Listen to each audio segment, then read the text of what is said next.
and a part of being a part of this FDP. So it's my pleasure. Thank you. Thank you so much. Thank you so much.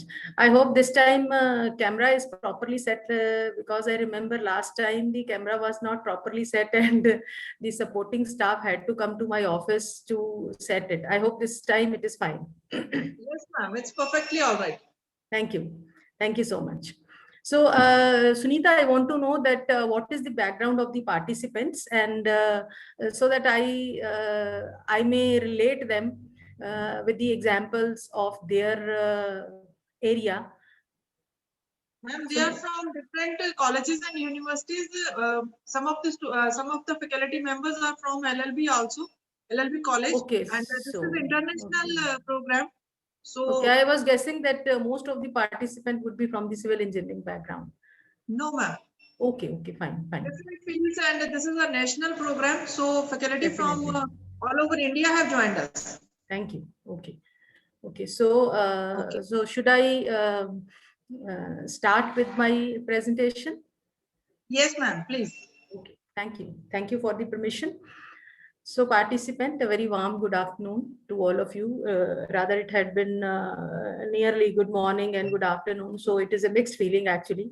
So, already we have wasted, I mean, I should not say wasted, we were waiting for the participants to join, and already we are late by 15 to 17 minutes, but never mind. So I had kept my presentation very simple. Since my background is chemistry, I am from faculty from chemistry department. So I have tried to tell the quality parameters of water and how they are tested, how they are detected, what chemical tests are performed to test them, and to some extent I have also tried to cover the treatment of the water.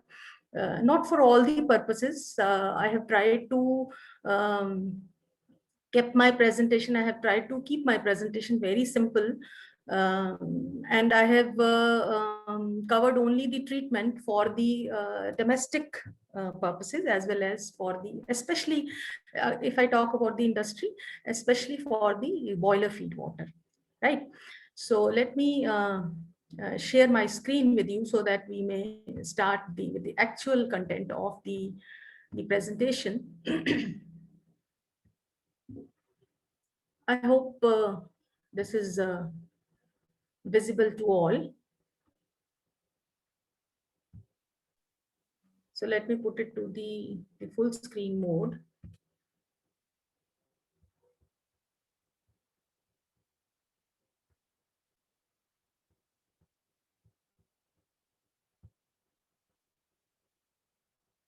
Sunita, I'm facing a problem over here. So one, hello Sunita, do you hear me? No, it is fine. It is relieved. Okay. So let us start, participants. As you know, the topic is quality parameters of water. So the contents, if I talk about the contents of my presentation, so first of all, I'll cover that what parameters we generally take into consideration if we are to consider the quality of the water. If we want that we have quality water, then what parameters are being considered. So they have been classified into the various categories. So we will discuss them one by one, and we'll see that how they are tested in the lab or wherever they are tested, how they are tested, and then the final part is the treatment of the water. So that is the content of my presentation. So this is very introductory, that we are talking about the water, we are talking about the quality water and quality of the water. Then we must know what is the significance of water. Now we all know what is the significance of the water. But this is just an introductory, that this is one of the best gifts we know that God has given to us, and it is the only our planet which is gifted with this, you can say, the natural resource which we have, which is very much urgent for or very much significant for the living beings on the earth, and we all know that. We cannot imagine the life without water. That is why on other planets we don't have life, because water is not there, so life is not there. So we can't even imagine without water. And as far as the abundance of water is concerned, you all know that 70% of the earth is covered with the water. So we have abundance of water around us. But the point is that water is we are able to use that water or not. So that is the point actually. So as we know that we use the water in almost all the activities of our life, be it the life support systems or any other activities of our life. So it is part and parcel of our life. And water, we get the water from the different resources, and the resources, most of the water which we use is either the surface water or it is the underground water. So as you know, the water in the sea, which is in the oceans, so that is not usable as such, because that is having higher amount of salt in it, and we all know that. So this is also considered as one of the major abiotic component of the environment. As we know that there are biotic components, abiotic components of the. So whenever we talk about the equilibrium of the ecosystems, so we talk about the different components of the ecosystem. So as we know, there are biotic components and there are abiotic components of the ecosystem, and water makes one of the very important component of that ecosystem, and that is the abiotic, right? And we all know that we get water from the hydrological cycle. And from the very beginning, from the elementary standard, we start reading about the hydrological cycle, that is water cycle, okay? So we all know that water, we get the water from the hydrological cycle, and this is a never-ending process actually. So there's a circulation of the water among atmosphere as well as the different components of the earth, that is the lithosphere, hydrosphere, biosphere. So the important part of this water cycle is the precipitation of water. We get water from the precipitation, and more than 500,000 kilometer cubic of water, it evaporates daily from the oceans or the earth's surface. So much of water vapors, they are generated daily. And the important and this is a very well-known figure which we see from the elementary level. We start seeing it. So there's evaporation and then condensation, and after that the precipitation takes place and we get the water, and this becomes the important resource. So from the precipitation we get water on the earth. So this is very basic. This is just to recall you. Now, to remind all these things, now if we talk about the global water distribution, 3/4 of the Earth's surface is covered with water, as I have already told you that more than 75% of, or approximately 70% of water is there on the Earth. So this makes approximately 3/4 of the Earth's surface, which is covered with the water. But if we talk about the distribution of the water, we all know this is quite uneven. Some of the areas of the earth, they are having quite abundance of water, whereas there are areas where there is a lot of scarcity of the water. So this distribution is quite uneven, right? Or the total water which is present on the earth, if I talk about the global water distribution, see, 97% of the water resides in the oceans, right? And only 3% of water is there, which is known as the fresh water, and which is available for the daily use for the human beings, right? So we are using only 3% of the water, and the rest 97% of the water is unfit for use as such. But there are processes by which this water is actually treated and is made fit for the use, but that is costlier processes. Now they are there, they are the industries which are concerned with these water purification, they are doing it, but the fresh water, which is the only 3%, so that is available for us as such for the use. Now out of this 3%, the total 3% of water which we are using, see, the 69% of this 3% of total water is actually there in the form of glaciers, right? And 30% of this 3% is present as groundwater, and the surface water which we use, that is in the rivers, lakes, reservoirs, natural reservoirs, or artificial reservoirs, they are there. So that makes only 1% of the total fresh water, right? So, so this is the global water distribution which we see. Now, the usage of water actually, why the quality parameters are important. So we need to understand that, because the usage of water, we are using water for what particular purpose. So that actually is determined by the quality parameters of the water, right? So these quality parameters, they decide that this particular water, it may be groundwater, it may be surface water, or the sea water or the ocean water. So the quality is actually deciding that for what particular purpose that water can be used. For example, if ocean water I talk about, we cannot use the ocean water as such for drinking. If we want to drink the ocean water, so it has to be treated, right? So, so how by looking into a sample of water, we cannot simply decide that this water, this particular sample of water is actually fit for drinking, is actually fit for the industrial use. We cannot tell them. So we need to do certain testing, and these are the that testing has to be done on certain parameters, and those are the quality parameters of the water, right? So water has its own characteristics. So those characteristics actually decide that what would be the quality of the water. So if I talk about the quality parameters, or that actually decides the quality of that water, so we cannot compromise the quality of that water upon the quantity of the water. If we have, see, the ocean water is present in large excess, but that cannot be used as such for washing, for bathing, for cooking, or for industrial use, or for drinking as such.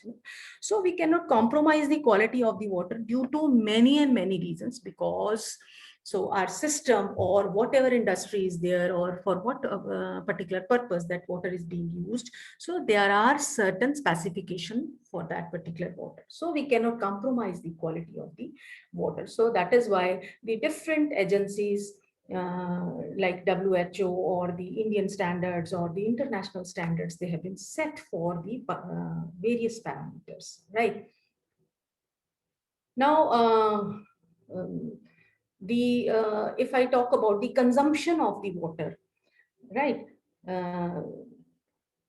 Internationally, there are certain standards which are set that what particular amount of water would be used by a particular person. For example, the Central Public Health and Environmental Engineering Organization, the standard norm for the domestic water usage in India is 135 liters per capita per day, right? So this is known as the LPCD unit, that is liters per capita per day, right? Or if I talk about an average urban Indian, so there is usage of 150 liters of water per day. So that is a little excess, which is the standard which is set by this body. So the urban Indian is using a little excess of water per day. So we may directly say that there's a little wastage of water, which needs to be avoided. Whereas in developed countries, the average consumption is approximately double what has been prescribed by the Central Public Health and Environmental Engineering Organization, right? So that is 260 liters per capita per day, right? As I have already told you that the ocean water is present in huge amount, but the quality cannot be compromised. So the why water is so important, because there are certain characteristics that are present in the water which are not possessed by any other solvent. Like this is known as the the universal green solvent. Most of the inorganic substances and some of the organic substances, they are soluble in water. So this is a very eco-friendly solvent. So this is the characteristic which is possessed by the water. Most of the time, the water which is being used, I should not say most of the time, rather we always use the water which is never in the purest form. We never use water as H2O. We use water which is having H2O plus certain minerals dissolved in it. That is why we always prefer the mineral water.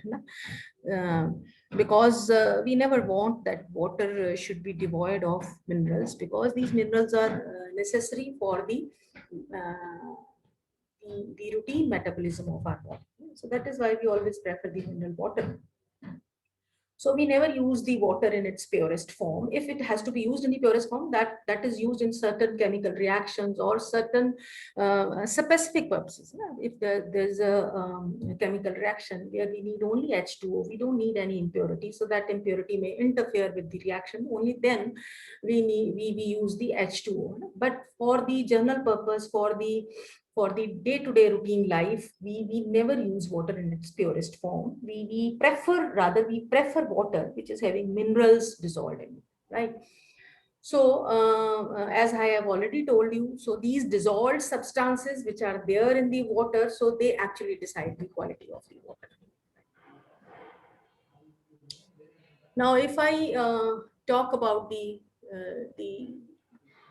parameters which are there in the water, quality parameters, so they have been classified just to make the presentation easy. So these parameters, they have been classified into the 3 categories. One is the physical quality parameters, then the chemical quality parameters, then the biological quality parameters.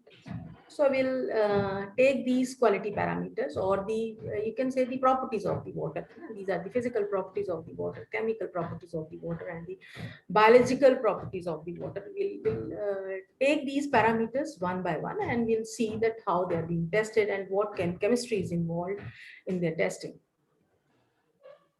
So if I talk about the physical properties, so these are the physical properties which are considered at the foremost ground. If I talk about the quality of the water, if it is to be used for an industry or for the domestic purpose or for some other purpose, then these physical properties, they are considered for considering or to label it as a quality water. Right. So the first parameter which we see is the color of the water. Now the point is, are we ready to accept a glass of water for drinking which is having a slight color in water? Definitely no. So the acceptable form of water for any purpose, it may be for the industrial purpose or for the domestic purpose, so that is colorless. We never want any colored impurity present in the water. Now the question is why the color comes in water.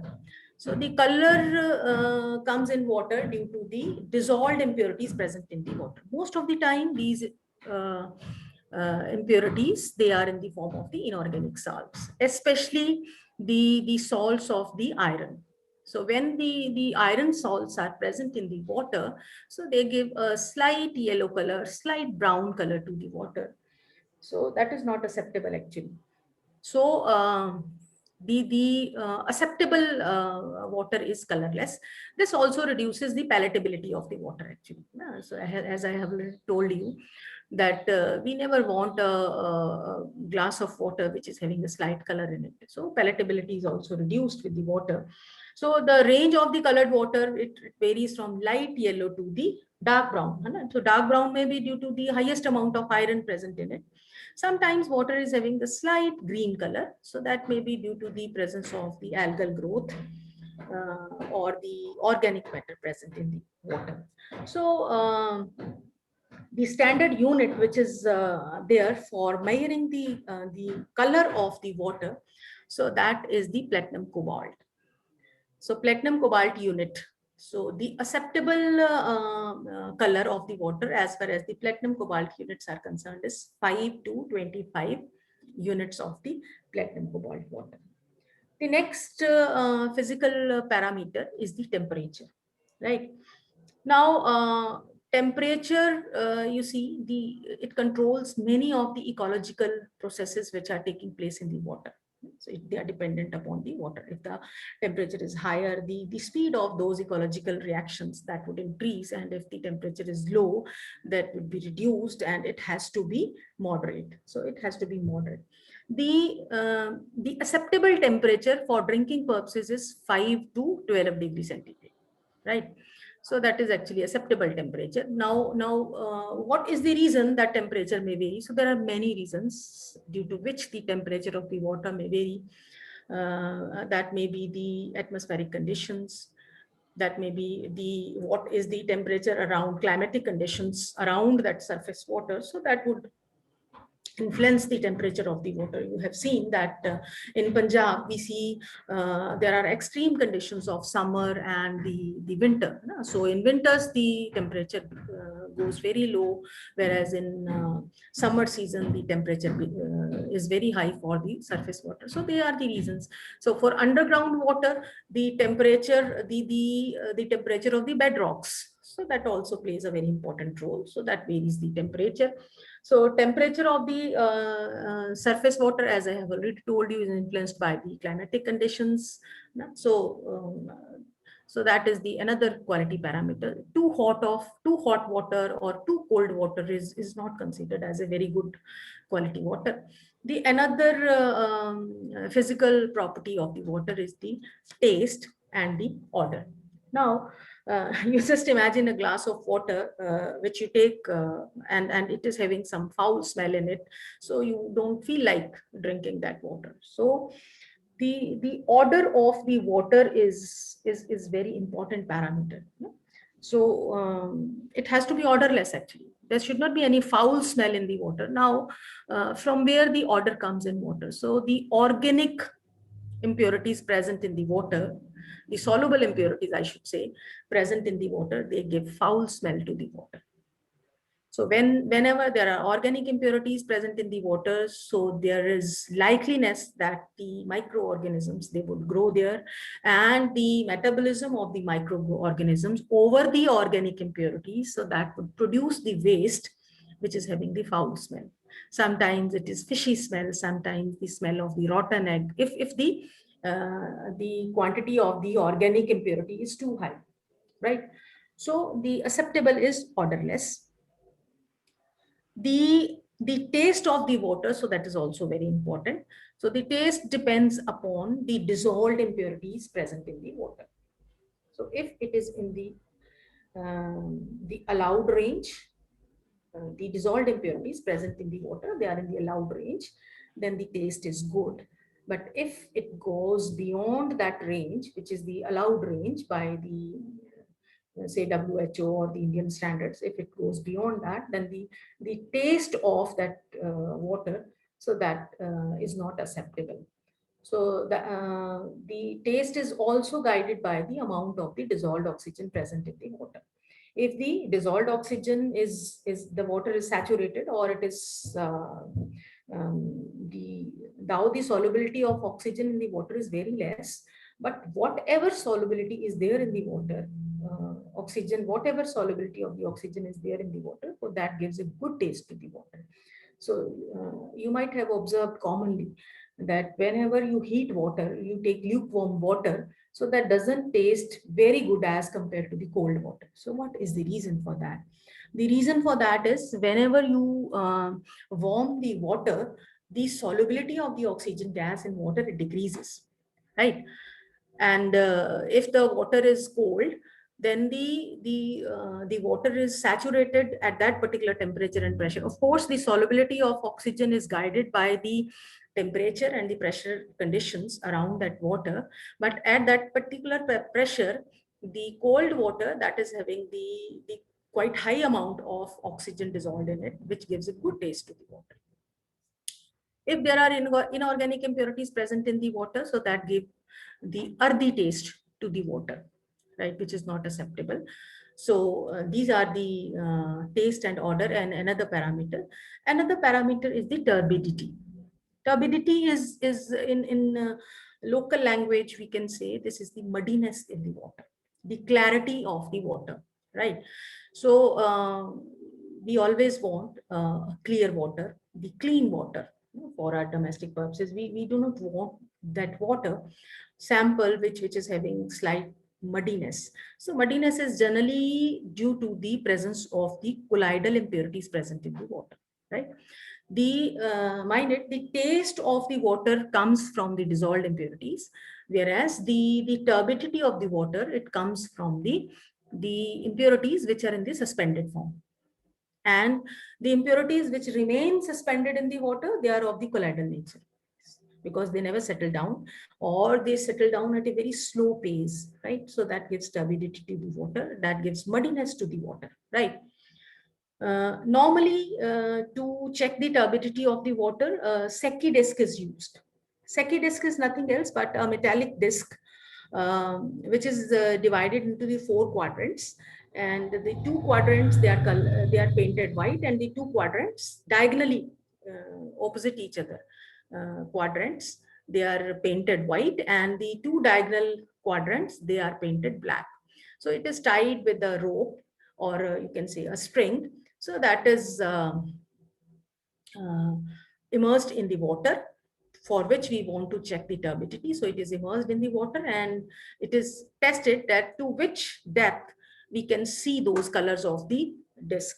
So that is the routine way of checking the turbidity. Otherwise, the right amount of turbidity, that is actually measured by the nephlometer. Right? If we want to have the right turbidity of the water, that is measured with nephlometer. The principle of nephlometer is simple, that there is a source of light, and that source of light is allowed to pass through a sample of water, and the colloidal particles which comes in the way of the light, so they scatter the light. So from the scattering of the light, the turbidity of the water, that is measured. And from the nephlometer, the turbidity measured is in the NTU units. NTU unit is nothing else but the nephlometric turbidity unit, right? So these are the physical properties which are first of all checked to see the quality of the water. So these parameters, they somehow are helpful in checking the quality of the water. The next section, it includes the you can say the chemical properties of the water. Here there are many chemical properties. I have listed some of the chemical properties, but there are many, depending upon the water is being used for what particular purposes. So there's need to check those chemical parameters, right? But for normal purposes, like for domestic use, for industrial use, so we use these, and for agriculture purposes as well. So we use normally these quality parameters. So I'll take the hardness first, because this is the very important parameter. Now, because hardness is actually the parameter which is, you can say, it decides the quality of water to 50%, I should say. So that is my perception actually. So it is not written anywhere, but it is my perception that 50% of the quality is actually decided by the hardness of the water. So this is very important characteristic. So first of all, we must understand that what is hardness. Yes, the persons, the participants which are from the chemistry background, or I think environment background also, they understand very well that what is hardness actually. Hardness is the property of water due to which the lather formation with the soap is not there in the water. So that is the property of it is the property of the water. So if the water is hard, it does not form lather with the soap, and it is very hard to wash in that particular water, be it the washing of the utensils, be it washing of the clothes, or any other bathing, any other purpose in which we are using soap actually. So that becomes difficult because lather formation doesn't take place. So if the lather formation is not taking place, then the removal of the dirt becomes delayed actually. right? Because lather is helpful in removal of the dirt from the utensils, from the clothes, from the body, right? So if lather formation is not taken, then the cleaning is not properly done. Moreover, after the cleaning is there, the white precipitates which are there, as it is written in the next line, in the form of the chemical reaction. So those white precipitates of the which are formed by the presence of the calcium ions and the magnesium ions, so they stick to the either to the utensil or to the cloth. So it doesn't give a very good look to that particular article, right? So if I say that hardness, why there is hardness in the water, so that is due to the dissolved impurities, as I have already told you. And the major you can say the contribution to the dissolved impurities that comes from the calcium and magnesium salts, right? Bicarbonates of calcium and magnesium, the chlorides of calcium and magnesium, the sulfates of calcium and magnesium. So the major component comes from these salts. In the though there are other impurities also which are responsible for the hardness, like the dissolved carbon dioxide also. There are certain other metals like aluminium salts are there, iron salts are there. They are also responsible for giving hardness to the water, but the major contribution to the hardness, it comes from the magnesium and the calcium salts, right? So the hardness may also be termed as the measure of capacity to precipitate the soap. And the people from the chemistry background, they know that the soap is actually the sodium salt of the higher fatty acids. Like here I have mentioned the stearic acid, the sodium salt of stearic acid.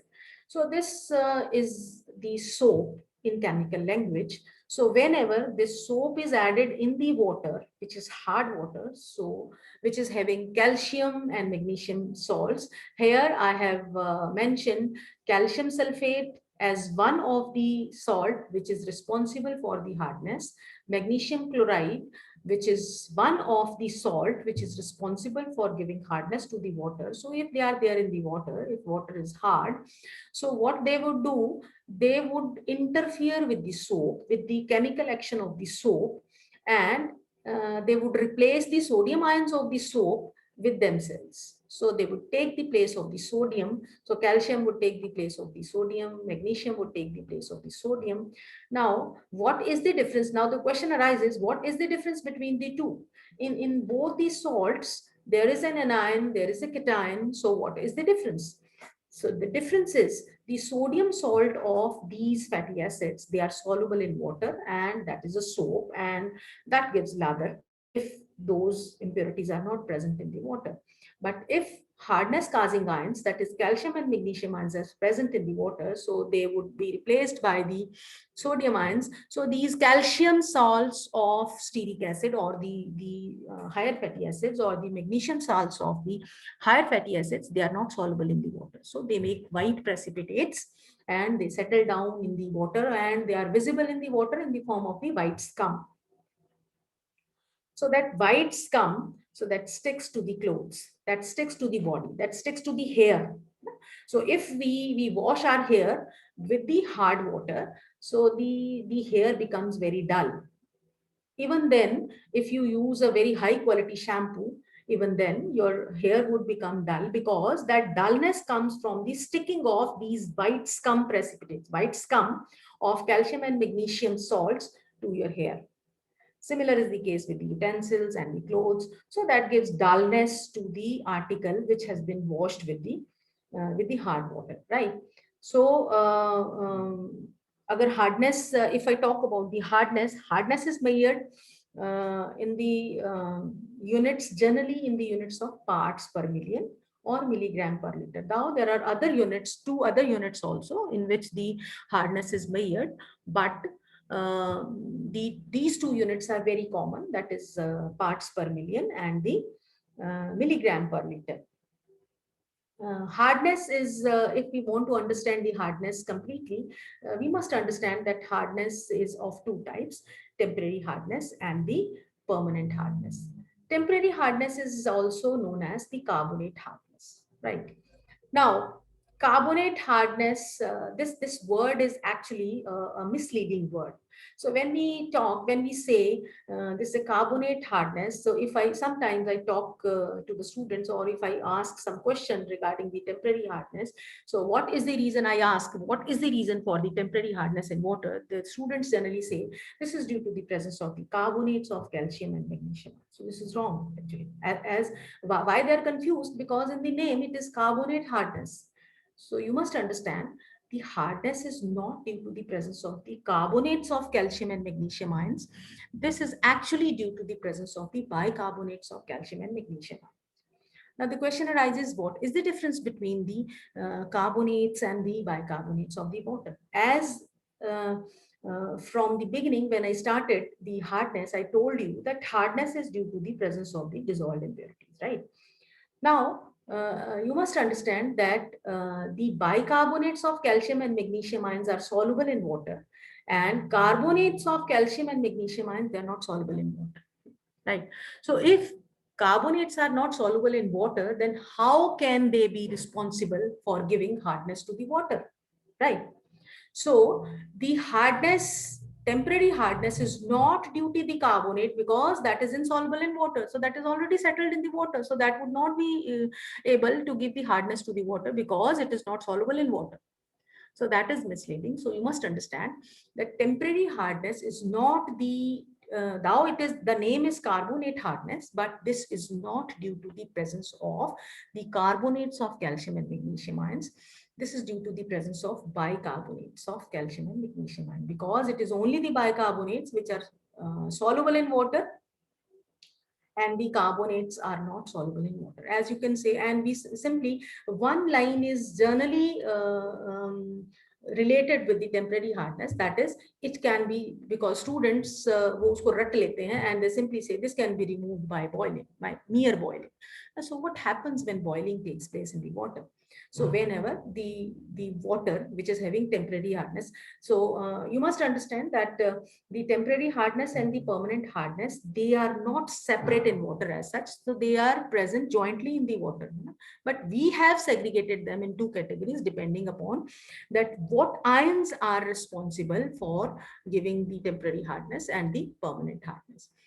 So whenever water is boiled, so the ions which are responsible for giving temporary sorry which are responsible for giving temporary hardness to the water, so they are being converted into their respective carbonates. So calcium bicarbonate is being converted into the calcium carbonate. Magnesium bicarbonate is being converted into the magnesium carbonate when it is being boiled, right? So after the conversion of the bicarbonate to the carbonate, so it is being settled. Now there are white precipitates in the water which are due to the carbonate. So you can filter that water. So the temporary, the ions which are responsible for the for giving the temporary hardness, so they are removed by filtration. So that is why we say the temporary hardness that can be removed by mere boiling. Okay. There are other chemical methods also, because when municipalities, they treat the water for domestic purposes, it is not possible for them to boil such a large amount of water and to remove the temporary hardness. So they remove it by the chemical methods. So they add the calculated amount of lime. So lime also reacts with the salts which are responsible for giving the temporary hardness to the water. Reaction is in front of you where calcium bicarbonate, when it reacts with the lime, milk of lime rather, this is known as milk of lime. Calcium hydroxide is known as milk of lime. So when it is reacted with milk of lime, so it is being converted into calcium carbonate. Similarly, when magnesium bicarbonate, it is being treated with the milk of lime, then this is being converted into the calcium carbonate and the magnesium carbonate, which is being precipitated, and after that filtration takes place. So municipalities don't only treat the temporary hardness, actually, they treat the permanent hardness also. For treatment of the permanent hardness, along with the lime, soda is also added, that is sodium carbonate is also added. So now we talk about what is permanent hardness. Permanent hardness is known as the non-carbonate hardness. So the word comes from non-carbonate hardness, because the ions which are responsible for the permanent hardness are not of the nature of the carbonate or the bicarbonate. So this comes from the major contribution comes from the chlorides and sulfates of the calcium and magnesium. So this cannot be removed by simple boiling. So we need certain chemical methods for the removal of the, you can say, permanent hardness. And the municipalities use the method of addition of soda lime. So they add soda and lime. So as in the previous slide, I told you that how lime reacts with the, similarly soda reacts with the salts which are responsible for the permanent hardness, and it is being precipitated. The purpose is, see how we can remove the hardness. The hardness can be removed if we convert those soluble impurities into the non-soluble form. So if the solubility is decreased or they are precipitated, so the hardness would be controlled. So another methods are zeolite method, ion exchange method. We'll talk them at the later stages when we talk about the treatment. Now, one thing which is very important is the degree of hardness. See, there are many impurities present in the water, and each impurity gives the hardness to the water according to its equivalency, according to its equivalent weight. So it is very difficult to define or to tell the hardness of the water in terms of each and every impurity present in the water.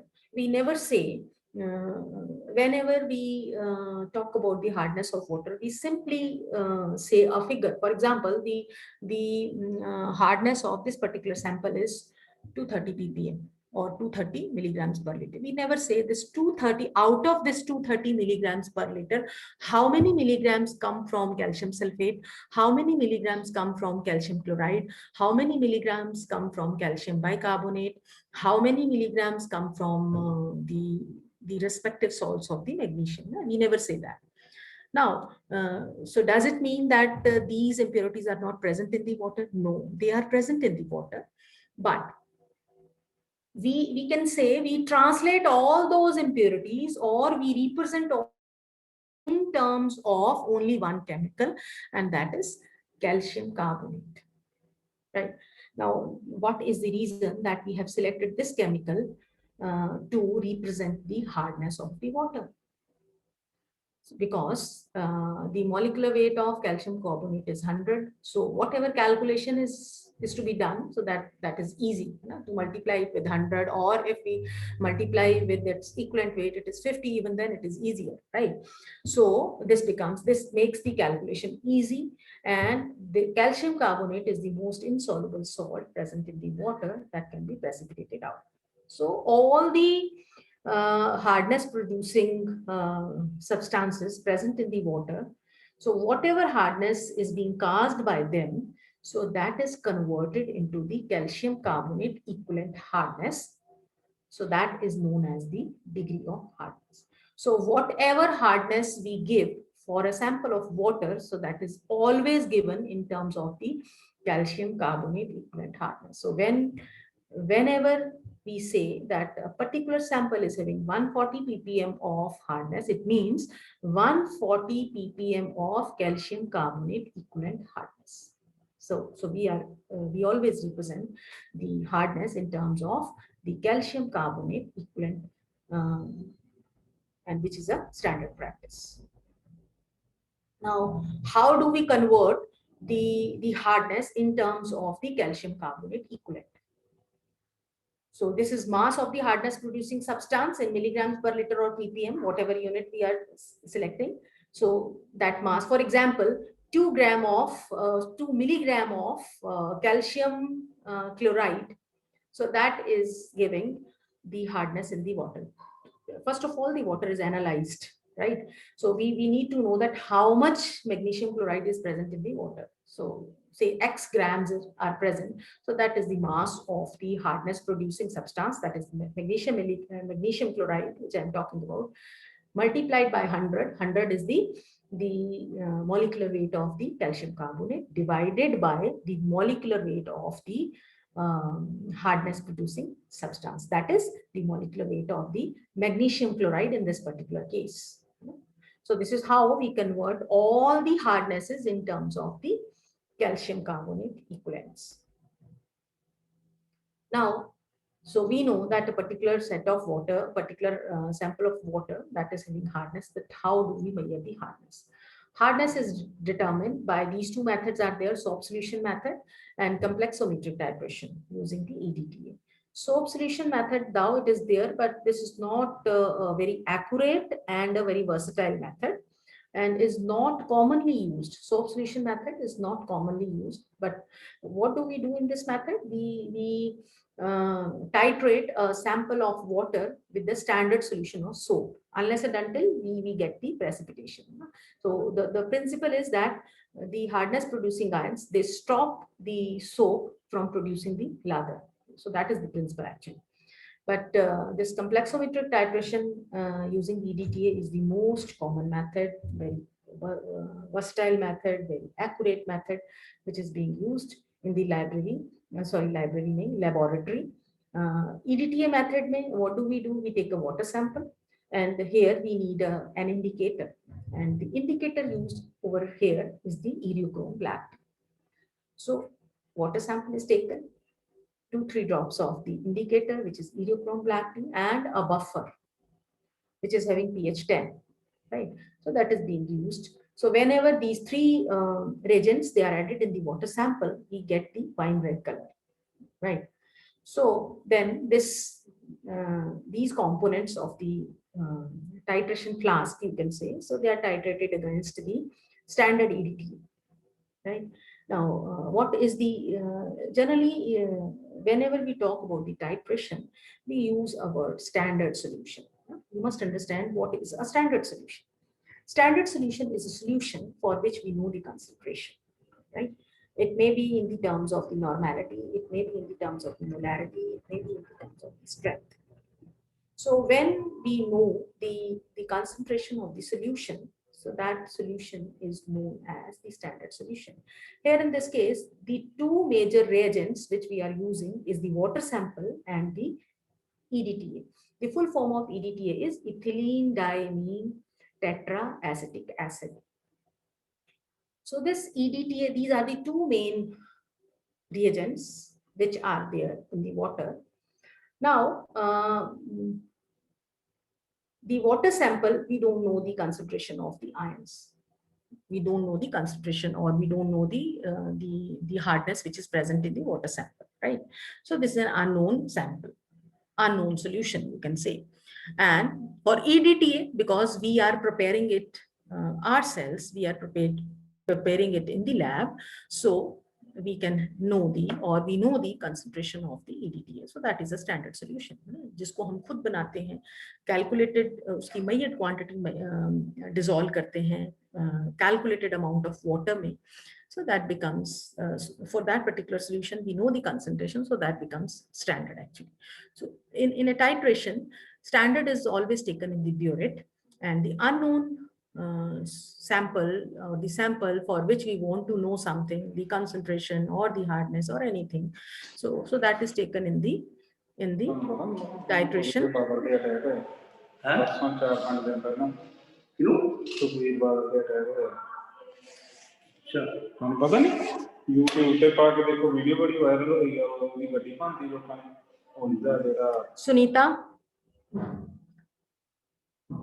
Sunita, may I request you to keep your... All participants are requested to mute your mic, please. Yes, to keep your mic mute. I don't know who is having its mic on. So should I start again? Yes, ma'am. You may continue. Sorry. Okay. So here we are having EDTA as the standard solution. So they are titrated till we get a color change. And what color change we are getting? So earlier we were having the wine red color, and at the end, or at the end point, we get the blue color. So the moment we get the blue color means if your reaction is complete. And so then further calculation is done, and the total hardness is found out by this method. By this method, we can also calculate the permanent hardness as well as the temporary hardness separately. For that, the method is same, but what we have to do is we would have a calculated or a measured quantity of water. We will boil it, allow it to boil, so that the temporary hardness is removed, and then it is filtered. And again, the distilled water is added in it to make the water at the initial point. Rather, means if we took the 50 ml of water, we boiled it, so certain volume of water would reduce. We will filter it, and then we will again add the distilled water to make it 50 ml, right? So whatever hardness is now left in the water, so that is only the permanent hardness. So earlier we have determined the total hardness. By boiling, we have removed the temporary hardness. And for that sample, we will find out the hardness, which would be the permanent hardness. So by difference, we will find out the temporary hardness as well, right? So here I have shown this is the structure of the EDTA. This is a very strong ligand. So due to the property of its strong ligating nature, because it is a hexadentate ligand, so it can ligate to the metal ions from the 6 sides. So that is why it is a strong ligand. So that property of EDTA makes this titration easier, and that is why the name is complexometric titration, because EDTA makes complexes with the calcium and magnesium salts. As you can see here, magnesium EDTA. So this is a complex which is colorless. So why color is there? So I have tried in this reaction to make you understand the chemistry. Earlier, these ions are there. So M positive is M2 positive is actually calcium and magnesium ions, representing the ions which are responsible for hardness in the water. So there is an indicator which is eriochrome black tea. So when it is added in the water, so it makes a temporary complex with calcium and magnesium ions. So the calcium and magnesium complex of eriochrome black tea is wine red in color. So that gives wine red color in the water. So whenever EDTA is titrated, so we add EDTA in the water. So it is a very strong ligand as compared to the indicator, right? So it replaces the indicator and comes in its place. So as a result, we get the magnesium and the calcium complex of EDTA, which is colorless, and the indicator which we added earlier, eriochrome black tea, so that is freed in the solution. So indicator itself is blue in color. So now it is free. It is not bonded to any metal ion. So in its free form, it gives blue color. That is why the endpoint is from wine red to blue. So this is how the hardness is determined. Now the point is why the hardness is so important in the water. So domestic purposes, as I have already told you, the major drawback in the hard water is that it interferes with the lather formation of the soap. So अगर मैं domestic purposes की बात करूँ तो laundering में, bathing में, dishwashing में problem आती है.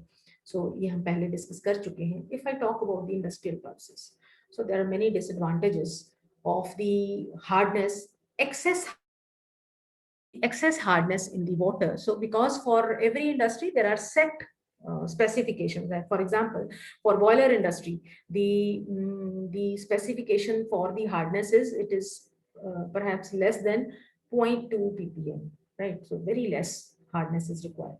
So similarly, the sugar industry, so if the water is not properly treated, or it is not properly softened, if when the hardness is removed from the water becomes soft, right?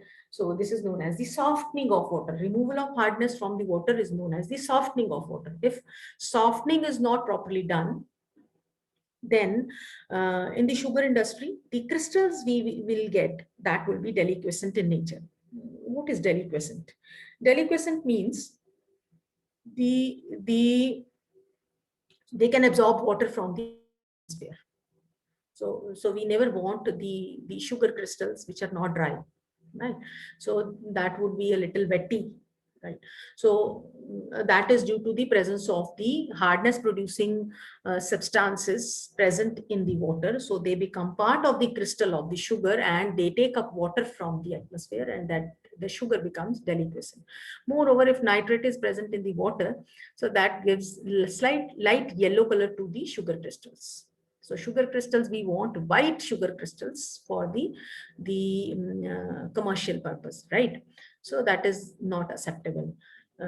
If I talk about the concrete industry, so to make a concrete, if the water which is being used for concrete mixture, So if it is not properly treated, it is hard water, then the harden ability of the cement, so that is affected actually. So you might have seen, so whenever a new house is being constructed, if the water in that particular area is not good or is having high hardness, then the person who is constructing one's house, so he has tendency to secure water from some other source. So some tankers are being arranged so as to have a good quality water, so that the you can say the strength of the walls, it becomes good, right? So that is another drawback. For pharmaceutical industry, if I talk, we need the purest form of water. I should not say purest form of water, the water which we need, so that has to be free from the bacteria. It has to be free from the organic material, dissolved organic material. So that is the requirement of the pharmaceutical industry. If I talk about the textile industry and dyeing industry both, so as in textile industry, we need lot of washing, we need lot of bleaching, we need lot of dyeing.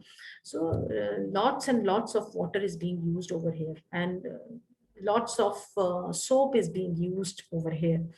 So if the water is not properly treated, again, the clothes, they become dull. And in dyeing, especially some metallic salts, manganese and iron, so they interfere with the shade of the water. If alkalinity of water is not properly checked, then the solubility of the dyes is also affected. So that changes the shade of the dye. So that is very important. For beverages, the quality parameters are also very much important. Because in case of whenever beverage, in the beverage industries, the fruit juices, they are having certain acidity. You know? We all know that the fruit juices, if we talk about the orange or the mango juice or the any other, or the grape juice, so they are having the slight acidity in them. If water is not properly treated, due to some of the impurities present in it, which are alkaline in nature, so that is neutralized. So acidic nature of the fruit juices, that is neutralized, so that changes the taste of the beverage, right? Similarly, in water boilers we will discuss in detail at the last. Similarly, in paper industry, paper and pulp industry, here boilers is repeated, that word is repeated, I'm sorry for that. Papers and pulp industry may, you see, if the water is having metallic impurities in the water which is being used for making the pulp, so that changes the shade of the paper, that changes the brightness of the paper. There are certain impurities like silicates. If silicates are present in that water, so that would produce cracks in the paper. So the surface is not smooth in that case. So these are certain requirements. So these are the disadvantages. These are not the disadvantages of water. I beg your pardon for the title, which is written as disadvantages of water. This is disadvantages of the hard water. So let me correct. The another parameter is the alkalinity of the water. What is alkalinity? Alkalinity is the ability of the water to neutralize, water to neutralize the acidic property of the water. Here something is missing, the acidic property of the water. So whatever acidic substances are there in the water, so if so this alkalinity is having tendency to neutralize those acidic contents in the water. So what are the reasons for giving alkalinity to the water? So this is due to the presence of these anions, that is carbonate, bicarbonate, and hydroxides. So these anions are responsible for giving alkalinity to the water. Now this alkalinity may be present due to the alone presence of hydroxides, due to the alone presence of bicarbonates, due to the alone presence of the carbonates, or there may be the presence of the combination of these ions. right? You may have combination of hydroxides and carbonate ions. You may have combination of carbonate and bicarbonate together, but you can never have the combination of bicarbonate and hydroxides. They cannot coexist together because whenever they are there in the water, so they are not stable, so they react with each other, and the bicarbonate is being converted into the carbonate ions. So bicarbonates and hydroxides, they never coexist. Right. The method which is being used for the determination of the alkalinity is again the titration. Here, the titration of water is done with the standard acid solution in the presence of the appropriate indicators, that is phenolphthalein and the methyl orange.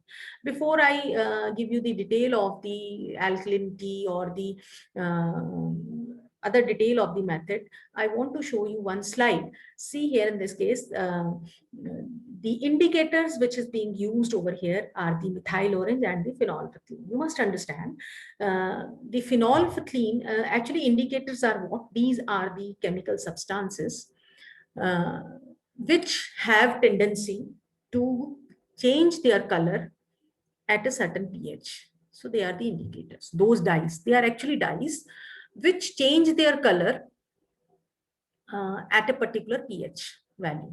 So in this graph, you can say on this side, you can see the pH range, and you can see this is the acidic from 0 to 7.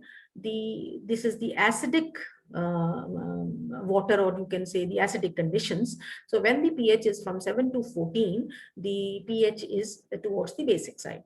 So if I use the phenolphthalein indicator, phenolphthalein has the tendency to change its color in the basic solution, right? So phenolphthalein changes its color at approximately 8.3 or 8.4, right? So whenever so if the solution is say acidic, so it would be colorless. So whenever the alkali is being added over here, so it would change into the pink color. But here in our parameter in alkalinity, we are checking the alkalinity, and we are you can say we are titrating our sample against a standard solution of acid. So in the sample, we are having alkali, or we are having the basic characteristics of the water. So whenever we would add the phenolphthalein in the water, so it would be pink in color, right? Because it is basic, huh? So there are alkaline nature of water, so that would be pink in color. So when we add acid from the burette, so when the pH would reach at 8.3 or 8.4, then it would turn colorless. So the role of the phenolphthalein indicator would be over when the pH changes from 8.4 to 8.5, because after 8.5, there would be no color change. Then comes the role of the methyl orange. So that is why in this titration, we use two indicators, phenolphthalein and the methyl. Why we are using two indicators, I would tell you. So then comes the role of the methyl orange. So after this completion, after the completion of the this titration, this is half titration actually. Completion of the half titration with the phenolphthalein, when colorless solution is there, then we add another indicator, that is the methyl orange. So you can see at this particular pH, that is at 0.5, 8.6 or above that, so methyl orange is having yellow color. So you would see the yellow color in the solution if you would add a methyl orange in that solution. Then we would keep on titrating the same mixture against the standard acid solution. So it would change its color when the pH would reach at, you can say the 4.4 approximately, or the 4.3. When the pH would be at 4.3, you would immediately see the pink color. Actually, it is red color, but as this is very dilute, so the red in dilute form would appear as pink. So again, there would be appearance of the pink color. So when you would again see the pink color on the addition of the methyl orange, then your titration would be complete. Now, see, what kind of alkalinity we are having. The type of alkalinity present in the water is divided into the 4 categories, right? The first is the carbon dioxide alkalinity.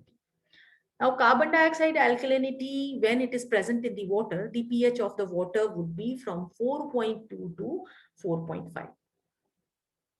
So, due to the presence of carbon dioxide in the water, now a question may arise in your mind that if carbon dioxide is dissolved in water, so that would give the carbonic acid, and that cannot be an alkali, that is an acid, right? So how we can name it as an alkalinity? So I want to tell you all that an acid is an acid if some base is present in its near vicinity, isn't it? So you see, acetic acid and hydrochloric acid, they both are acid if we talk in terms of the giving of H positive ions. But when the two are mixed, the HCl being the stronger acid, having the stronger tendency to give the H positive ions, so this would act as acid. But in that case, acetic acid would act as a base because it has a weaker tendency to give the H positive ions as compared to the HCl. So similar is the case in case of the carbon dioxide. Now carbon dioxide dissolved in water gives the carbonic acid, which is an acid in common language, but mind it is being titrated with a standard acid solution, which is a strong acid solution. So in the presence of that strong acid solution, this can never be termed as acid. So that is why carbon dioxide is represented in terms of the alkalinity over here.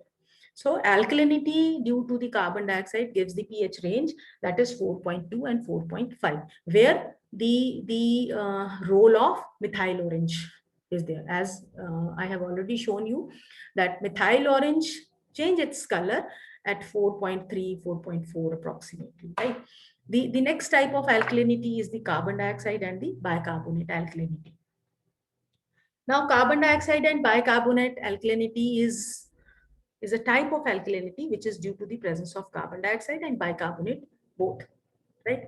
If the alkalinity is more due to the presence of carbon dioxide, then the pH range would be towards the lower side.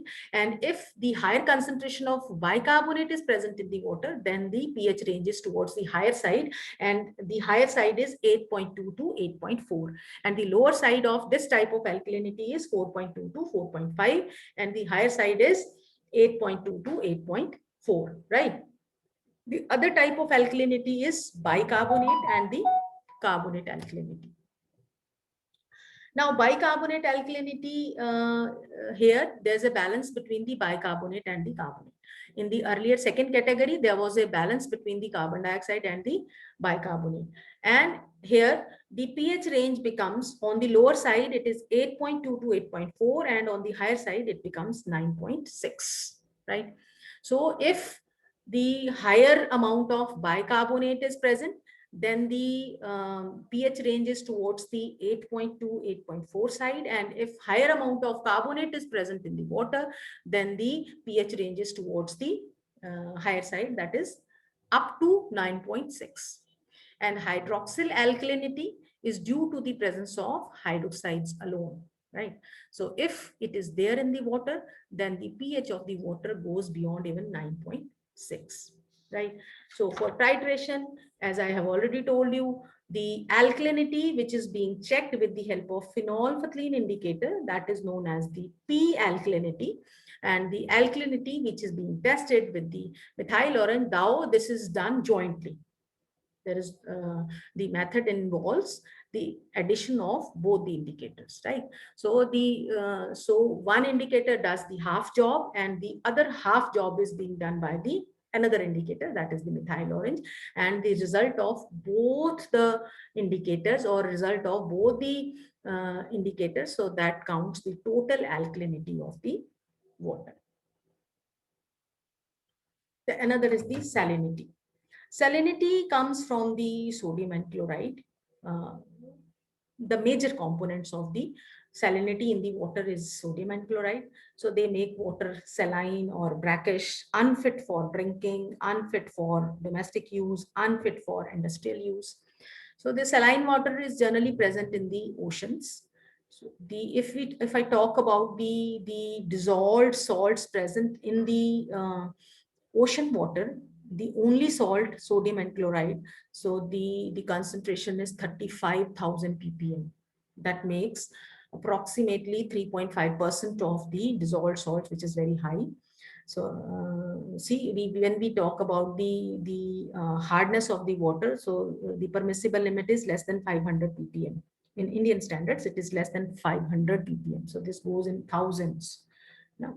So this makes water unfit, as I have already told you. So there are countries where natural sources of water or the underground sources of water are not available, and they are surrounded by the sea or the ocean, so that they have the only source of water present there as the ocean water. So they desaline the water, they treat the water, they remove the salts from the water, and the methods used are either reverse osmosis, electrodialysis, or the flash distillation. So these are there are other methods also, but these are the major methods which are being used to make the water fit for the use. Now, the total dissolved solids. So let me see the time if I'm not exceeding. So time is left. So total dissolved solids, if I talk about the total dissolved solids, counts the total dissolved impurities, salts present in the water. That may be in terms of sodium, that may be in terms of the other salts, that may be in the terms of the calcium, magnesium salts. So all the minerals which are soluble in the water, all the cations, all the salts, all the anions which are dissolved in water. So that counts, that makes the total dissolved solids in the water. So if these total dissolved solids are to be measured in the water, so in the lab, they are measured by taking the calculated amount of, or the measured amount of water, and then the water is allowed to evaporate, and then the solids which are being left in the water, so they are weighed, right? But for journal purposes, the journal purposes mean to have the approximation of the TDS, that is the total dissolved solids. You might have seen an electronic pen is being used. आपके घरों में भी जब आपने RO लगाया हुआ है, most of the houses these days they have RO system at their houses. So the person who comes to repair those RO systems, they have an electronic pen with them. So they test the water and say, now it is okay. So they test the TDS and they give the figure. So that TDS is not the accurate TDS of the water, that gives the approximate TDS of the water. Because the principle of that electronic pen is actually, the TDS, the dissolved salts, they produce ions in the water, and those ions are responsible for giving the, you can say, the conductivity to the water. They are responsible for increasing the conductivity of the water. So that electronic pen is actually measuring the conductivity of the water. So then the calculation, there are softwares or there are certain inbuilt, you can say, the calculations are there in that electronic pen. The chips are there in that pen. So they automatically, they calculate the conductivity, or they convert that conductivity in terms of the total dissolved solids, or in terms of the total salts present in the water. So they convert that conductivity in terms of sodium and chloride only. So don't consider, because that TDS does not tells us the nature of the ions present in the water. So that doesn't give you any idea that this TDS due to what kind of salts present in the water. So that electronic pen, it automatically converts that conductivity in terms of the sodium and chloride. So that gives a rough approximation of the total dissolved solids.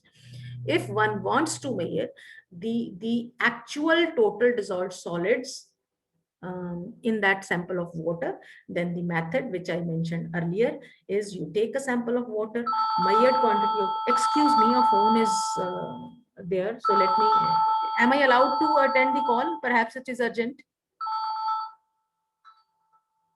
Yes, ma'am, you can. Please. You can. Contestant, I'm sorry.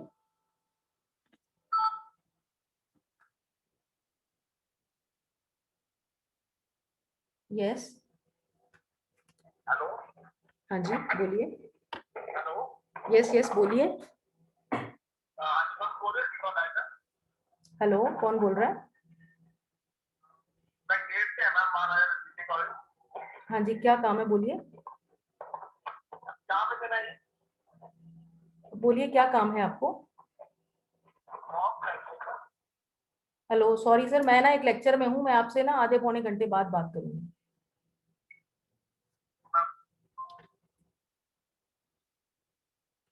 Sorry, I'm sorry for the interruption. Ji, so I was talking about that if you want to have the total dissolved solids, accurate amount of the total dissolved solids, then you take the measured quantity of water, then dry that water unless and until you get the stable weight of the total dissolved solids, then that weight is counted and that gives the total dissolved solids in milligrams or whatever units is there. Then is the pH of the water. So pH, everyone knows that what is the, this is the strength of the hydrogen ions, terms represented in terms of the negative log of hydrogen ion concentration. So this is indicator of, this pH is actually indicator of the acidity present in the water or the basicity present in the water. The scale is 0 to 14, everybody knows. And the lower pH that gives you an indication that the water is acidic in nature, and the higher pH that gives an indication that water is having alkalinity in it. And the recommended pH range for the drinking is 6.5 to 8.5. There are other ions also which for a particular purpose they are necessary to decide the quality of the water, like chloride, sulfate, nitrate, chloride, iron, lead.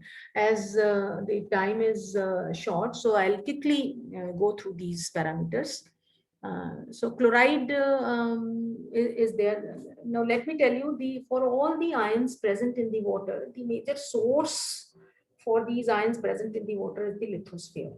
The water comes in contact with the bedrocks or the silt, clay, if it is at the surface water. So these are actually the minerals, the bedrocks and the silt and the clay and the mud. So all these are actually the inorganic minerals. And there are organic materials also which come in contact with the water, whether it is underground water or it is the surface water.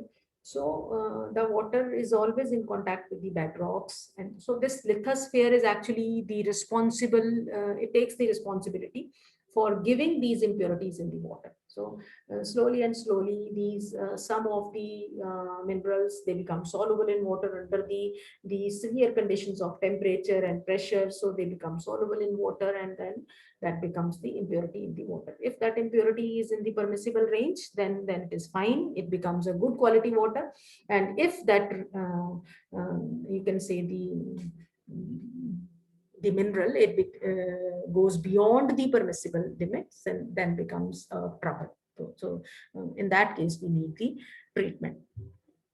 Now, chlorides, otherwise they are not harmful, but when they are present in excess, so they give a peculiar taste to the water, or you can say a peculiar smell is also there in the water, which is not acceptable actually. So that gives a unacceptable taste to the water. So if it needs to be determined that how much chloride is present in water, then again a titration method is used, which is argentometric titration method, जिसमें potassium chromate जो है वो एक indicator की तरह use होता है. Let us see quickly how this is being determined. We have water sample, we add the indicator, that is the potassium chromate.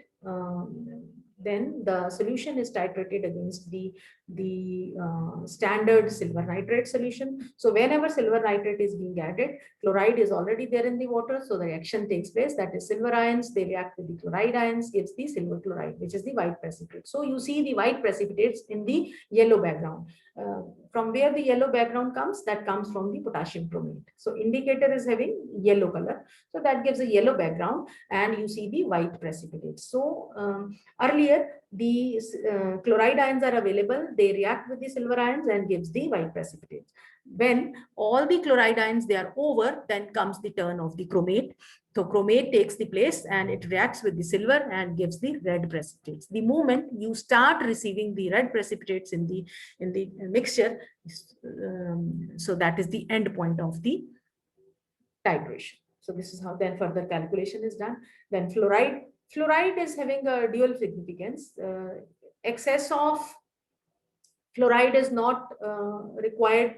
Even the lesser amount of fluoride is not required. But earlier in all the other minerals, the lesser amount is acceptable, higher is not permissible. But in this particular case, you need a particular range of fluoride ions in the water. If excess is present, even then this is not useful. If lesser is present, and that range is 0.8 to 1 milligram per liter. If we take lesser amount of fluoride, then it causes the dental cavities. That is why this fluoride is provided in the toothpaste as well. If excess of fluoride is being taken in the drinking water, so that comes naturally in the water. So there are certain resources of the water, certain, you can say, the aquifers of the water, which are naturally having higher amount of fluoride. So in that case, we need defluoridation in that case. So that causes fluorosis. Fluorosis में क्या होता है? Bones and teeth, they are being affected, they are being disfigured. So that is the and the fluoride is determined by SPADNS method, right? So this is a quite lengthy method. I'll not go into the detail of this method. Simply I'll brush this method. So this is the structure of SPADNS, and written below is the full name of SPADNS, that is sodium 2 para-sulfophenyl azo 1,8 dihydroxy 3,6 naphthalene disulfonate. So this is the name of that reagent which is required, and this is the principle of fluoride determination. We need here, actually the acidic conditions are created, and the reagent SPADNS is mixed with the zirconyl chloride octahydrate to prepare zirconium SPADNS, right? Acidic conditions are created by adding HCl. Then the color of the zirconium SPADNS actually plays a very important role over here. So when the fluoride ions are added in this reagent, then the color of this reagent, it bleaches. So the bleaching of the color is directly proportional to the you can say the concentration of the fluoride ion. So the fluoride ion concentration is determined colorimetry over here, colorimetrically. So the color of zirconium SPADNS is dark red, right? So the bleaching actually gives you the idea that how much fluoride is present in the water. Then another parameter is the nitrate. Nitrate parameter is required, especially in the sugar industry. The testing of nitrate is required for the sugar industry, because if nitrate is present in the water, that gives yellow color to the sugar crystals. So that is not required. It is determined by phenol disulfonic acid method. I'll not go into the detail. So this is also determined colorimetrically. The yellow color of the nitrate is being converted into the nitro compound. So due to the rearrangement, that nitro solution, if it is made alkaline, that gives yellow color. So development of yellow color is proportional to the concentration of the nitrate ions. So this is determined colorimetrically, right? Then sulfate. If sulfate this is also one of the anion which is responsible for giving hardness to the water. Right? As you remember, the hardness is due to the sulfates of calcium and magnesium ions. So this is, if excess of sulfate is present in the water, that gives a very noticeable taste to the water, which is not acceptable. right? So the concentration of sulfate is determined gravimetrically. Here, the water sample that is having sulfate in it, so that is mixed with the hot barium fluoride. The reaction takes place. So sulfate is precipitated in the form of barium sulfate. So these barium sulfate precipitates, they are dried, and then their weight is measured. So from that, the weight of sulfate is determined, or the concentration of sulfate is determined in that sample. Then another parameter is the iron. Iron, thou, if it is there in the water within the permissible limits, this is very important in the water. This is required. But if it is in excess, so that gives a very bad taste to the water. So this causes discoloration in clothes as well. Water pipelines may incrustations ho jati hain. So if iron otherwise if oxygen is there, it comes in contact with the oxidizing environment in the water. So this is oxidized to ferric. So ferric is generally precipitated in the form of the ferric hydroxide. And if the anaerobic conditions are there in the water, the oxygen is not present in the excess, then this again reduces to the ferrous. Then lead is another important parameter which is generally there in the water. So this is also required up to the permissible limits. Beyond that, it is very harmful. Then there are other metallic ions like aluminium, manganese, zinc, copper, cadmium. These are heavy metals which are not required in the water, and their limit is very less, which is required in the which is the permissible limit. Then let me talk about the biological parameters. The very important biological parameter are the dissolved oxygen, biochemical oxygen demand, chemical oxygen demand, and the bacterial count. Right.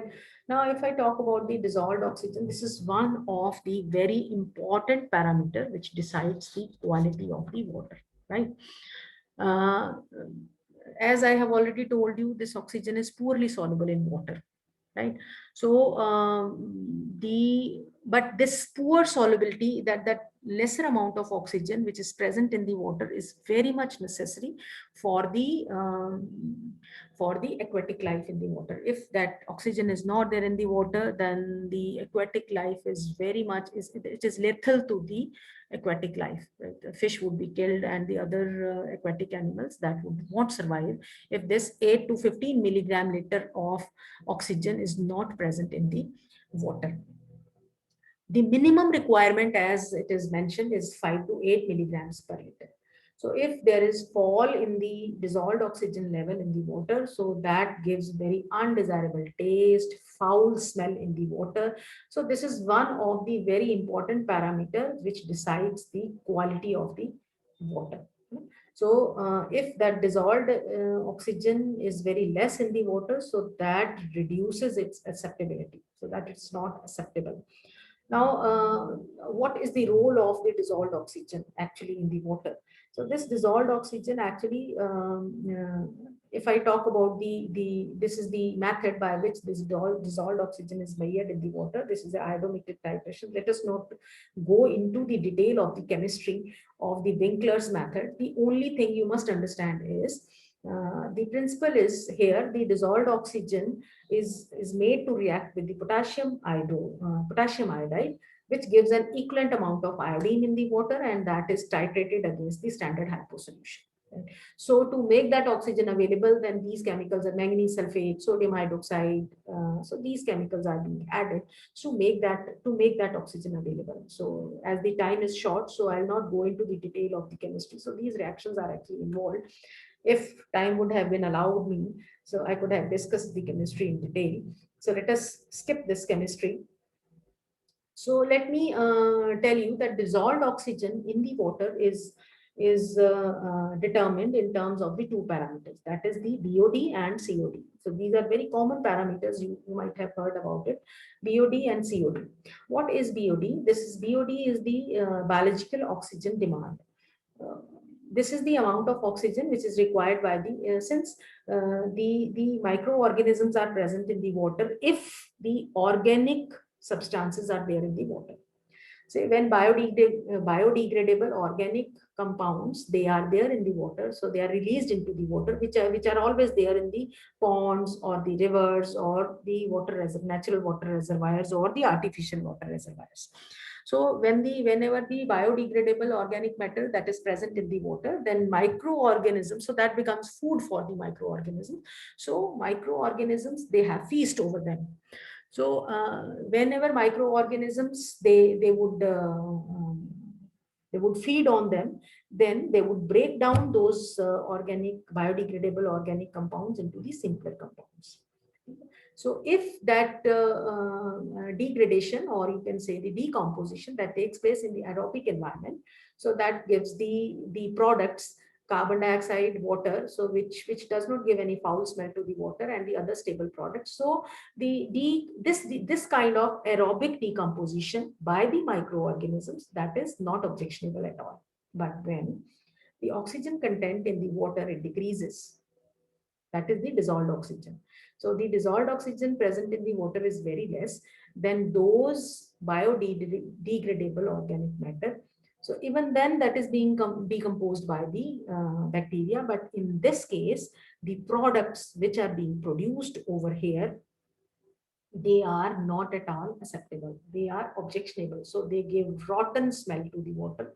So you might have seen the water which gives the foul smell. It means that is having a large amount of the biodegradable organic matter, and the microorganisms, they are not in a position to decompose it aerobically. When there is a foul smell from the water, it means now the microorganisms, they have started their mechanism in an anaerobic way, right? So the products which they are giving now, they are giving foul smell to the water. So the BOD actually is the amount of oxygen which is actually required by the microorganisms to oxidize the organic waste aerobically. So that is the BOD. If the BOD is less in the water, it means that water is not at all a good quality water, right?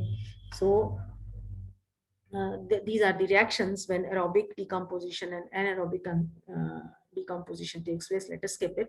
Now BOD, you see the decomposition of the organic matter present in the water, this is an unending process, because the level of organic matter present in the water is too much, and the microorganisms, they would keep on degrading it, and the process would be endless. But as far as the measurement is concerned, it is not possible at all to see a sample of water for the unlimited period of time, right? So the BOD is determined as a standard method for 5 days only. That for 5 days, the sample is kept by saturating that sample of water. We keep that water sample for 5 days, and we see that we take a water sample. So let me see how we do. We take a water sample, we saturate it completely with the oxygen, right? We mix that water with a water sample which is having enough of oxygen, saturated amount of oxygen in it. So for that mixed sample, we calculate the dissolved oxygen at day 1, means at the moment when we have saturated it. So that gives the maximum oxygen present in the water. And then after then that sample is kept for 5 days. It is kept in the stoppered bottle for 5 days. It is kept under certain prescribed conditions, that is 20 degrees centigrade temperature, away from light. So it is kept for 5 days, and after the 5 days, again the dissolved oxygen present in the water, that is calculated by the Winkler method. Okay. And we find the difference between the two, that is the amount of oxygen which we get at the first day, and the amount of oxygen which we got at the 5th day. So the difference of that oxygen, that gives us the BOD, right? So this is how it is determined. COD is the chemical oxygen demand. The only difference between BOD and COD is, so there are certain substances which are non-biodegradable under the natural conditions. For example, you can say the plant material, the organic matter which comes from the plant material. So that is not biodegradable. So the or you can say non-biodegradable may we get the material which comes from the plants, that is cellulose. Actually, mainly the cellulose is the material which is non-biodegradable, but glucose is a organic material which is biodegradable. So if we have non-biodegradable organic matter present in the water, so that would not be degraded or decomposed by the microorganisms. So we here we add a strong oxidizing agent from our side so as to allow the degradation of that non-biodegradable substance also, organic matter also. So here we allow all the matter, organic matter, to be oxidized or to degrade. So in that case, if certain non-biodegradable organic matter is present in the water, then COD would be higher than the DOD. So that is the only difference. बाकी method बिल्कुल same है. जिस तरह से dissolved oxygen measure की जाती है, उसी तरह से DOD and COD को measure किया जाता है. Another parameter is the bacterial count. So these are the standard methods. So bacterial count gives us the measure that how much microorganisms that how much microorganisms they are present in the water. For calculating the microorganisms or to have an idea of the microorganisms in the water, the standard plate count method and the membrane filter techniques, they are being used. So let us now discuss in detail. So now comes the treatment of the water. Now, what if I classify the impurities based upon the size of the particle which is present in the water? So these can be classified as suspended impurities, colloidal impurities, dissolved impurities, and the biological impurities. See, and these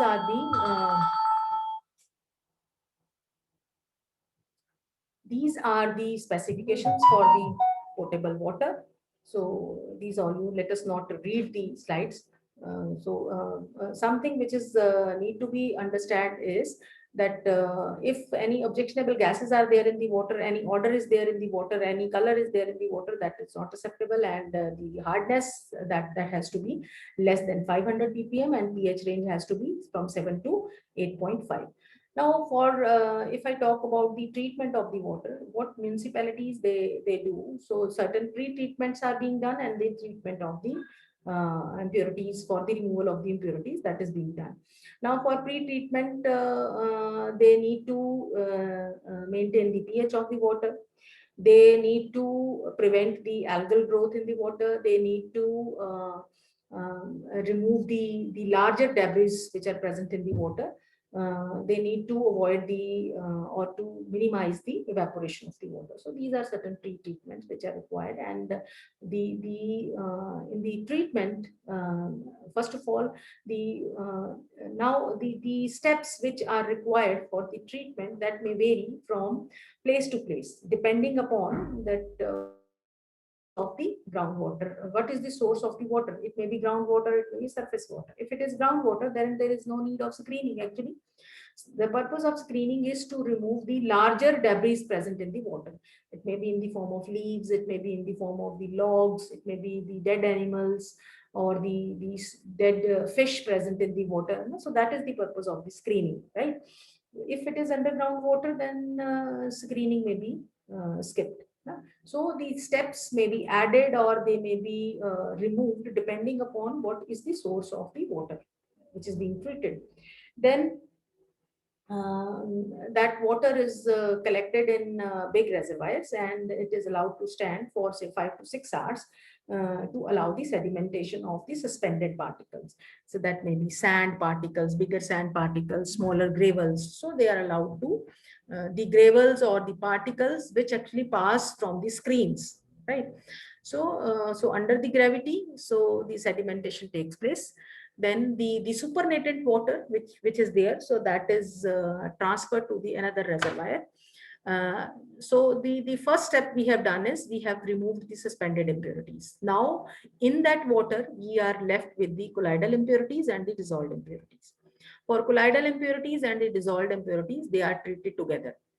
To treat them, municipalities generally they add calculated amount of soda and lime, and then the certain coagulants are added. Coagulants, it maybe alum, maybe sodium aluminate. So these are added, maybe ferric hydroxide, ferrous salt, any ferric salt. So ferrous sulfate is also added sometimes. So these coagulants plus soda and lime, the role of these is to convert the soluble impurities into the insoluble form. So a sludge is being formed, a scum is collected, so that is being filtered. For filtration, generally the sand filters are used, so the water is allowed to pass through those big sand filters.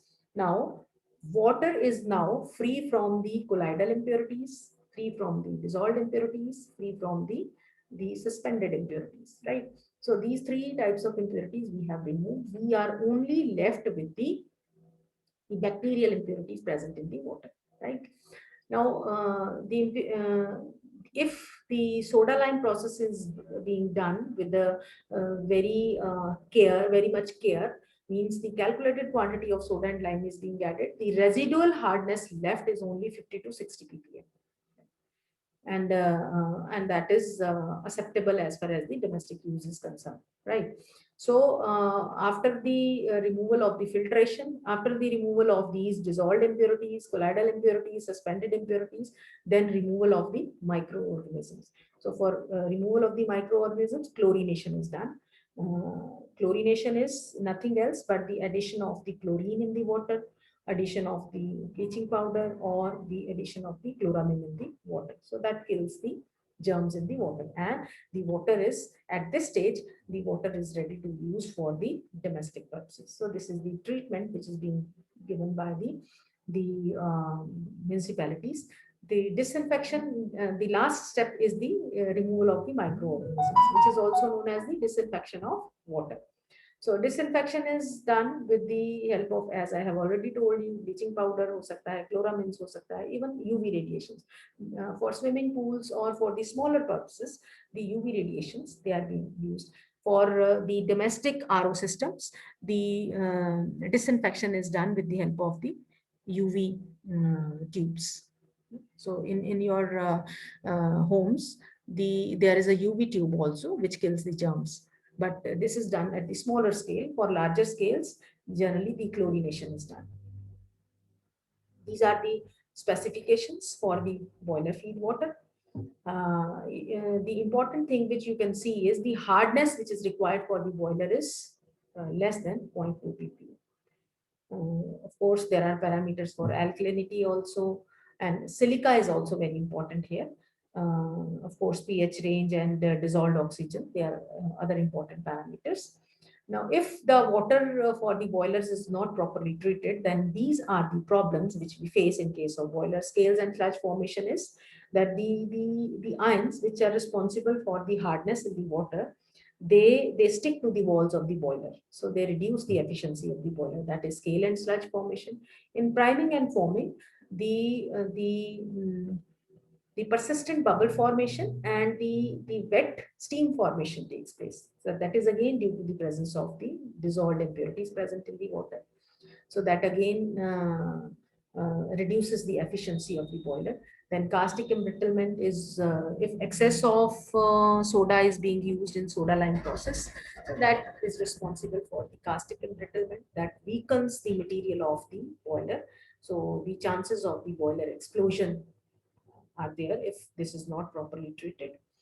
Boiler corrosion is another problem which is there due to the presence of the dissolved gases, that is dissolved oxygen, dissolved carbon dioxide, and some ions which makes the water acidic, like sulfate and chloride, because hydrolysis of sulfate ions, hydrolysis of chloride ions, that makes the water acidic. So they are responsible for the boiler corrosion. Generally, for boiler industry, the water is being treated before being fed to the boilers. It is treated internally as well as externally. Internally means the treatment is given inside the boilers, and the external treatment is before being fed to the boilers, the water is treated. External treatment involves simply the softening of water, that is the removal of the hardness of the water. So this may be done by the lime soda process, but the lime soda process is not fit for the boilers. The reason being, the lime soda process softens the water. It has a limit of 50 to 60 residual hardness. But for boilers, you need the hardness less than 0.2 ppm. So this lime soda process is not recommended. The recommended processes are ion exchange process, or the even ion exchange process gives the residual ppm as 10 to 15 ppm. So even this is not recommended. The recommended process is zeolite gives the residual ppm as 10 to 15, whereas ion exchange is the recommended process. So that reduces the hardness to a greater extent, and the extent which is acceptable for the boilers. In internal treatment, the purpose of the internal treatment is to avoid the scale and sludge formation. So for that purpose, either the scale formation is converted into the sludge, or the scales are not allowed to stick to the internal walls of the boiler. So Calgon treatment, colloidal treatment, phosphate treatment are the part of that treatment. So because of the shortage of the time, I'm not going into the detail of these treatments. So this is the diagrammatic representation of the zeolite process. In zeolite process, let me come to this. Zeolite actually is the sodium aluminosilicates. Sodium aluminosilicate, it is actually aluminosilicate, but it is made to replace the some of the cavities, or made to take some of the places by the sodium ions by immersing it in the brine solution. So when it is immersed in the brine solution, zeolite, so this so there are actually channels. This is a kind of the sieves are there, so some channels are there in the silicate, so the water is being allowed to run through those channels. And this is one channel. This is a diagrammatic representation of the one channel, where the internal walls, in the internal walls, sodium ions, they have taken their place. So when hard water is allowed to pass through these channels, the calcium and magnesium ions, they are replaced by the sodium ions, and the water you get is free from the calcium and magnesium ions, right? So this is how this can be rejuvenated by, again, so once the zeolite is exhausted, so once the zeolite is exhausted, let me move back. So once the zeolite is exhausted, so what happens? All the places which were earlier taken by the sodium, they have been now taken by the calcium or magnesium ions, right?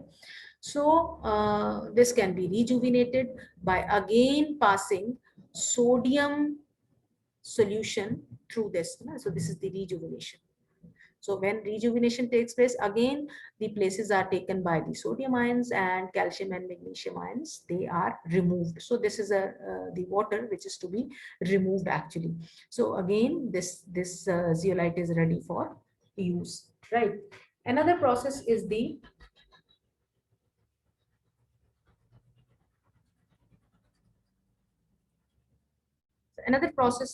ion exchange process. So here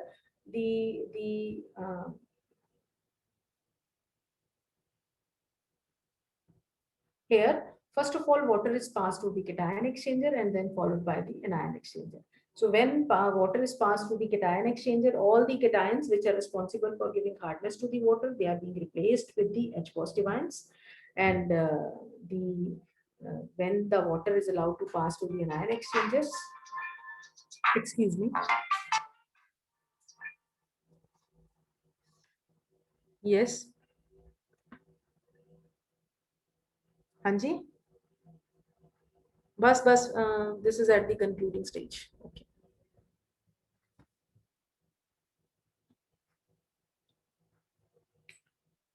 So time is already up. मुझे organizer के phone भी आ रहे हैं. So I'll quickly sum it up. So this is ion exchange process. Then there are desalination process. In desalination process, this is the reverse process in which reverse osmosis. Sorry.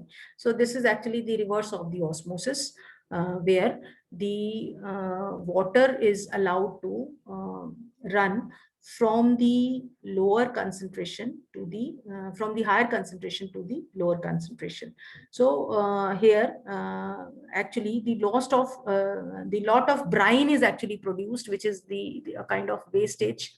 But at homes we use this process only. Reverse osmosis is used, where we see that lot of water is wastage, which is having high concentration of the salts in it. Another process is the electrodialysis, and another is the flash distillation process. So I'm sorry that due to shortage of the time, I could not explain these processes, but I could only give you the names of these processes. I would like to end my presentation with a very good quote that pure water is the world's first and the foremost medicine. So this is a very good quote I could find. With this, I thank you. I would love if contestants, they would ask some questions or they would interact with me. Thank you so much. Thank you so much. Thank you, ma'am. Thank you so much for a very nice lecture and very knowledgeful lecture. Thank you. Thank you. My pleasure Ma'am, too. ma'am, may I take the questions? Definitely, definitely. Ma'am, one question is from Mr. Vijay Garg, that he is saying that, ma'am, as we know nowadays, RO system filters water in excess. Ma'am, it is in chat box. If you can read it, please. So let me see if I could see. Yes, ma'am. Question is from Vijay Garg. So let me see.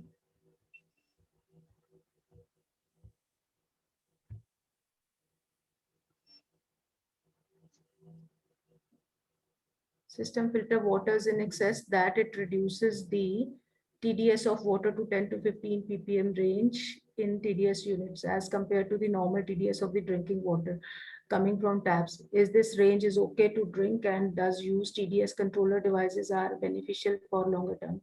See, Vijayji, the point is the reverse, the unit which we are having at our homes. So it is not that smart, it cannot differentiate between the beneficial ions and the non-beneficial ions. The purpose is simply to remove all the dissolved impurities from the water. Actually,